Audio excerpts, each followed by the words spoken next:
Ang topic ko po ngayon ay tungkol po sa pag-ibig ng ating Ama sa sanlibutan na binigay niya po ang kanyang bugtong na anak upang ang lahat ng sumampalataya ay magkaroon ng buhay na walang hanggan at linisin din tayo sa lahat ng ating mga kasalanan sa dugo ni Kristo sa krus. Ngunit ang lahat ng ito ay inilihim ng Panginoon sapagkat kung sino lamang ang maniniwala ay siya lang ang maliligtas. Basahin muna natin dito sa Luke verse 1 para maunawaan natin kung sino ang mga taong hindi naniniwala sa ating Panginoon at kung sino rin ang naniniwala sa Kanya. Basahin mo natin sa Luke 1 verse 4. Upang mapagkilala mo ang katunayan tungkol sa mga bagay na itinuro sa iyo, nagkaroon ng mga araw ni Herodes, hari sa Judea, ng isang saserdoteng ang ngalay Zacarias sa pulutong ni Abias, at ang naging asawa niya ay isa sa mga anak na babae ni Aaron, at ang kanyang ngalay Elizabeth. Mayroon daw isang saserdote na nagngangalan Zacarias at mayroon ding isang babae na ang pangalan ay Elizabeth na kanyang asawa, at sila'y kapwa matuwid sa harap ng Diyos. Verse 6, na nagsisilakad sa walang kapintasan sa lahat ng mga utos at mga palatuntunan ng Panginoon. At wala raw silang anak sapagkat baog si Elizabeth, at sila'y kapwa may pataw na maraming taon. Hindi daw sila nagkaanak dahil baog si Elizabeth. Verse 8, nangyari nga samantalang ginanap niya ang pagkasaserdote sa harapan ng Diyos ayon sa kapanahunan ng kanyang pulutong, alinsunod sa kaugalian ng tungkuling pagkasaserdote, ay naging mapalad niya ang pumasok sa templo ng Panginoon at magsunog ng kamangyan.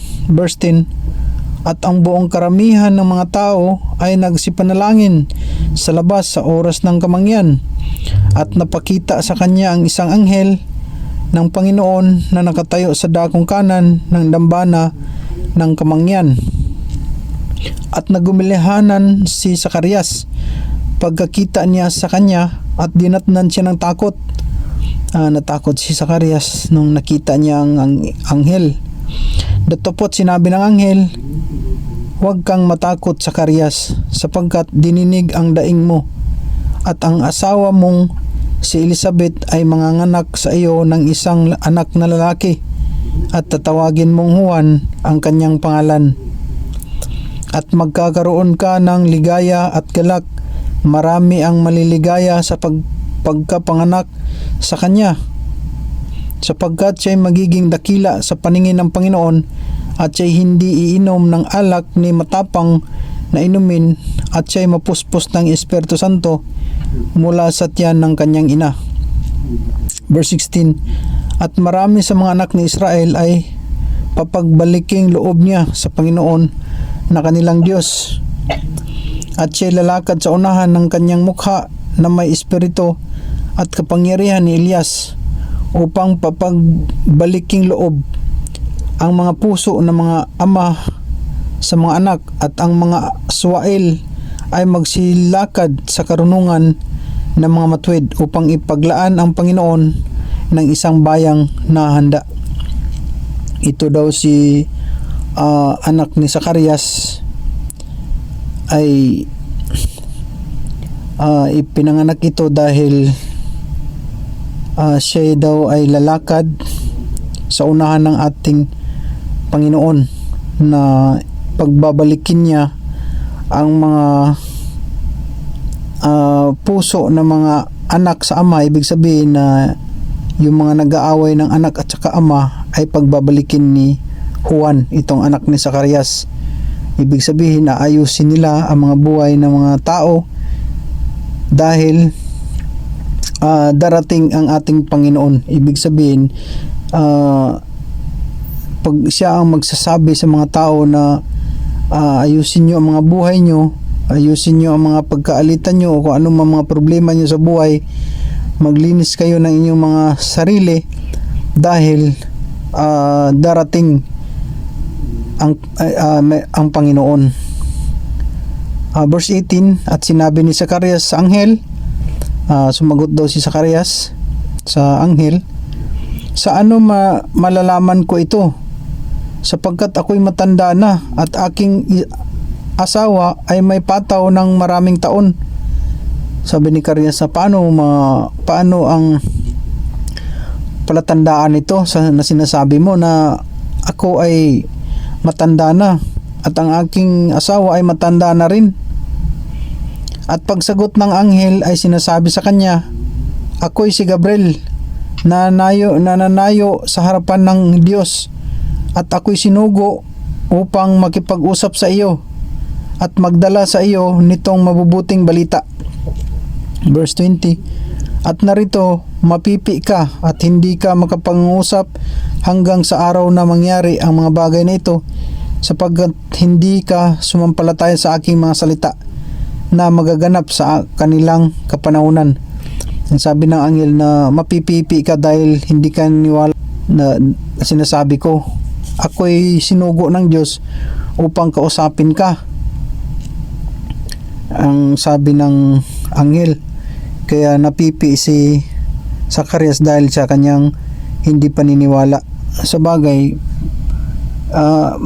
kung iisipin din natin, ganun din ang normal din na ganun ang maiisip ni Zacarias dahil matanda na kasi siya, pati ang kanyang asawa. Ngunit hindi niya naunawaan at hindi niya naisip na ang Panginoon ay walang imposible sa kanya. Tuloy po tayo. At nang lumabas siya ay hindi siya makapagsalita sa kanila at hininagap nila na siya'y nakakita ng isang pangitain sa templo, at siya nagpatuloy ng pakipag-usap sa kanila sa pamamagitan ng mga hudyat at natiling pipi. At nangyari na nang maganap na ang mga araw ng kanyang paglilingkod, siya'y umuwi sa kanyang bahay. At pagkatapos ng mga araw na ito ay naglihi ang kanyang asawang si Elizabeth, at siya'y lumigpit ng 5 buwan na nagsasabi, naglilihi na daw ang kanyang asawa. Ibig sabihin, ang sinabi ng anghel ay totoo at nangyayari. At dumating ang 5 buwan, ganito ang ginawa ng Panginoon sa akin sa mga araw nang ako'y tingnan niya upang alisin ang aking pagkaduwagi sa gitna ng mga tao. Ang sabi niya na inalis na daw ng Panginoon ang kanyang pagkaduwagi sa mga tao. Ibig sabihin na yung mga chismis ng mga tao o yung mga pangbubuli ng mga tao o yung mga pinagsasabihan dyan na siguro ikaw wala kang anak, hindi ka nagkakaanak, mga ganun, ay inalis na ng Panginoon yun dahil ngayon mayroon na siyang nagkaanak na ang kanyang asawa. 26, nang ika-6 na buwan ngay sinugo ng Diyos ang anghel Gabriel isang bayan ng Galilea ngalay Nazaret. Pagdating daw ng 6 months, sinugo na naman ng Panginoon ang anghel na si Gabriel sa Galilea na ngalay Nazaret. 27, sa isang dalagang mag-aasawa sa isang lalaki na ang kanyang ngalay Jose, ang ni David, at Maria ang pangalan ng dalaga. Ito na yung ina ng ating Panginoong Hesus, na mag-aasawa daw siya kay Jose, si Maria. 28, at pumasok siya sa kinaroonan niya at sinabi, magalak ka, ikaw na totoong pinakamamahal, ang Panginoon ay sumasa iyo. Kinausap na siya ng anghel si Maria. Datapot siya totoong naglumihanan sa sabing ito at inisip sa kanyang sarili kung anong bati kaya ito. na nagtataka si Maria kung ano ba itong tinig na ito. Sino ba itong nagsasalita sa akin? At sinabi sa kanya ng anghel, huwag kang matakot Maria, sapagkat nakasumpong ka ng biyaya sa Diyos. Sinabihan siya ng anghel na huwag kang matakot Maria dahil ang Diyos ay natutuwa sa iyo. Nagkaroon ka ng biyaya sa harap ng Diyos. At narito maglihi ka sa iyong tiyan at manganganak ka ng isang lalaki at tatawagin mo ang kanyang pangalang Jesus. Na maglilihi daw siya at manganganak. At ang bata daw ay tatawagin niyang pangalan na Jesus. Ibig sabihin, itong si Elizabeth at saka si Maria ay hindi nila ito alam kung ano ang plano ng Diyos. Ngunit magkakaanak sila itong dalawa dahil sa plano ng Diyos na silang dalawa ay gagamitin para manganganak sila ng isang bata, at ito'y si Juan at ang ating Panginoong Hesus. Ngunit itong pagpapanganak nila ay wala itong sexual na nangyayari, walang contact, kundi nagbubuntis sila sa pamamagitan ng Espiritu Santo. Tuloy muna natin para maunawa natin. At siya'y maghahari, sa 32 pala, siya'y magiging dakila at tatawaging anak ng kataas-taasan, at sa kanya'y ibibigay ng Panginoong Diyos ang luklukan ni David na kanyang ama. Siya da'y magiging dakila at tawaging anak ng kataas-taasang Diyos. Itong si Jesus, kasi nga ang sabi dito, tatawagin siyang anak ng kataas-taasan na Diyos. Ibig sabihin, hindi talaga siya anak ni Maria, kasi hindi ito plano ni Maria at hindi si Maria nagbibigay ng pangalan, at saka hindi nagbubuntis si Maria dahil sa kanyang asawa na si Jose, kundi ay pumasok ang ating Panginoon sa kay Mary para magkabuntis si Mary. Pero yung bata na yun, si Jesus Christ na yun, itong ating Panginoong Hesus. Tuloy muna natin. At siya maghahari sa angkan ni Jacob magpakailanman, hindi magwawakas ang kanyang kaharian. 34. At sinabi ni Maria sa anghel, paanong mangyayari ito? Ako'y hindi nakilala ng lalaki, hindi ako nagalaw. 35. At sumagot ang anghel at sinabi sa kanya, bababa sa iyo ang Espiritu Santo at lililiman ka ng kapangyarihan ng kataas-taasan. Ito na yung sinasabi, na bababa sa kanya ang Espiritu Santo at lililiman siya. Ibig sabihin, tatahan kay Mary. Kaya nga, lililiman, ibig sabihin, ang kataas-taasan, anak ng kataas-taasan Diyos, na itong Espiritu Santo ay tatahan kay Mary sa kanyang sinapupunan. Kaya naman ang banal na bagay na ipinganak ay tatawaging anak ng Diyos. Malinaw talaga dito na ang sinasabi na ang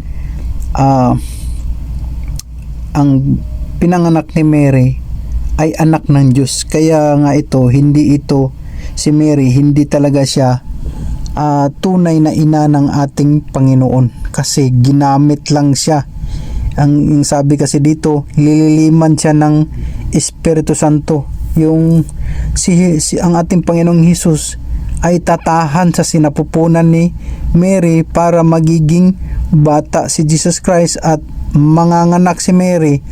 At ang pagpagkapanganak ni Jesus Christ ay malilihim, kasi hindi man kasi pwede na bumabalang si Jesus Christ sa mundo, na galing sa taas bababa siya dito sa mundo. Hindi pwedeng ganun, kasi sino ang papako sa kanya sa krus kung malaman ng mga tao na siya ay anak ng Diyos? Kaya ang lahat ng mga bagay ay inilihim ng ating Panginoon, ng ating Ama, ang lahat ng bagay para kung sino ang maniniwala sa Kanya at kung sino yung totoong nagmamahal sa Kanya ay yun lang ang maniniwala sa kanya. Tuloy po natin. At narito si Elizabeth na iyong kamag-anak ay naglihi rin at sinabihan siya ng Panginoon na ang iyong pinsan na si Elizabeth ay naglihi rin, ay pumasok din sa kanya ang banal na espiritu at isang anak na lalaki sa kanyang katandaan, at ito ang ika-6 na buwan niya na dati tinatawag na baog. Na tingnan mo si Elizabeth na siya ay tinatawag na baog, pero ngayon naglilihi na siya na 6 ng buwan. Ibig sabihin matanda ng 6 na buwan si Juan kaysa sa ating Panginoong Hesus, dahil si Juan kasi ang mauuna sa ating Panginoong Hesus dahil siya nga ang maglilinis sa bayan ng Diyos. Siya ang mauna magpupunta doon dahil kakausapin niya ang mga tao na maglinis kayo sa inyong mga sarili, huwag kayong gumawa ng mga kasalanan, kayong mga nag-aaway, magbati na kayo dahil darating ang Panginoon. Tuloy po natin. Sa kanyang katandaan, ito ang ika-6 na buwan, 37, sapagkat walang salitang mula sa Diyos na di may makapangyarihan, nang sabi ng anghel na walang salita ng Diyos na hindi mangyayari. 38, at sinabi ni Maria, narito ang alipin ng Panginoon, mangyayari sa akin ang ayon sa iyong salita, at iniwan siya ng anghel. At ang sabi ni Maria ay, narito ang alipin ng Panginoon. Ibig sabihin siya, kung ano daw ang sinasabi ng anghel, yun daw ang mangyayari. Kaya malinaw dito si Maria, hindi natin siya pwedeng sambahin. Hindi siya kasi ina ng ating Panginoong Hesus, kundi ginamit lang siya ng ating Panginoong Hesus. Ito ang malinaw na katotohanan. At tuloy po natin. At ng araw ng mga ito ay magtindig si Maria at nagmadaling napasa lupaing maburol sa isang bayan ng Huda, at pumasok sa bahay ni Zacarias at bumati kay Elizabeth. Ibig sabihin pumunta siya kay Elizabeth dahil sa sinabi ng anghel, at tiningnan din niya kung totoong buntis si Elizabeth, at ibinalita niya itong nakita niya at ang sinabi ng anghel. At nangyari sa 41, at nangyari pagkarinig ni Elizabeth ng bati ni Maria ay lumukso ang sanggol sa kanyang tiyan, at napuspos si Elizabeth ng Espiritu Santo. Nung bumati daw si Mary, na hinagkan kasi noon sa kanilang tradisyon, pag magkita sila ay hahalik sila sa pisngi. Ngayon nagkadikit ang kanilang tiyan, ay napuspos daw ng ang sanggol, lumukso, parang natuwa yung sanggol sa kanilang tiyan, nagbabatian. At sumigaw siya ng malakas na tinig at sinabi, pinagpala ka sa mga babae at pinagpala ang bunga ng iyong tiyan. Sinabi ni Maria na pinagpala daw ang tiyan ni Elizabeth, at pinagpala daw siya na babae si Elizabeth. 43, at ano't nangyari sa akin na ang ina ng aking Panginoon ay pumarito sa akin. At sinabi sa 44, sapagkat ganito pagdating sa aking mga pakinig ng tinig ng iyong bati, lumukso sa tuwa ang sanggol sa kanyang tiyan. Natuwa nga daw yung sanggol ng pagbati ni Maria. 45, at mapalad ang babaeng sumampalataya sapagkat matutupad ang mga bagay na sa kanya sinasabi ng Panginoon. Ang sabi niya na mapalad ang mga babae sa sumampalataya sa mga bagay na ito na nangyayari daw. Na kasi ito, nilihim kasi ito na mga pangyayari, si Maria lang at saka si Elizabeth ang nakakaalam, at mapalad daw ang maniniwala sa kanilang dalawa. At sinabi ni Maria, dinadakila ng aking kaluluwa ang Panginoon. Sa 47, at nagalak ang aking espiritu sa Diyos na aking tagapagligtas. Tingnan mo, ang sabi ni Mary, nagalak daw ang aking espiritu sa aking Diyos na aking tagapagligtas. Ibig sabihin yung binubuntis niya na kanya daw Panginoon na tagapagligtas. 48, sapagkat nilingap niya ang kababaan ng kanyang alipin, sapagkat narito mula ngayon ay tatawagin akong mapalad ng lahat ng mga ng maghahali-haliling lahi.